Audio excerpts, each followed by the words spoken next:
आता तुम्ही या साध्या भोळ्या महाराजाच्या चेहऱ्यावर जाऊ नका. याने काय केलेलं आहे ते पहा. आपल्या महाराष्ट्रात काय चाललंय असा प्रश्न निर्माण होतोय. आता तरी कायदे कानून कडक करा अशा मागण्या बऱ्याच लोकांनी केलेल्या आहेत. बदलापूरमध्ये 2 शाळकरी मुलींवर लैंगिक अत्याचार झाल्याची घटना उघडकीस आल्यानंतर संपूर्ण राज्यात संतापाचं वातावरण आहे. बदलापूरसारख्या संतापजनक घटना राज्यातील अन्य भागांमध्ये सुद्धा घडत आहेत.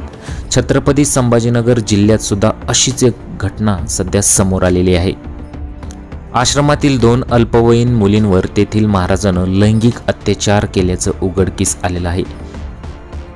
त्या मुलींसोबत अश्लील चाळे करणे, त्यांच्यावर लैंगिक अत्याचार करणे या महाराजानं असं कृत्य केलेलं आहे. कन्नड तालुक्यातील हतनूर शिवारातील आश्रमातील ही घटना आहे. दादासाहेब अकोलकर असं या नराधम महाराजाचं नाव आहे. मुलींवर अत्याचार करणाऱ्या महाराजांवर कन्नड पोलीस ठाण्यात गुन्हा दाखल करण्यात आला असून त्याला पोलिसांनी ताब्यात घेतलंय.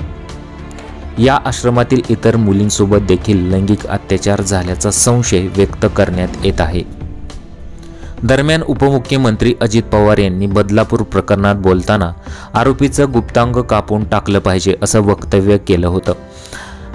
आई बहिणींवर हात टाकणाऱ्यांना कडक शिक्षा झाली पाहिजे. माझ्या भाषेत सांगायचं तर अशा आरोपींचं गुप्तांगच कापलं पाहिजे असं अजित पवार यांनी म्हटलं होतं.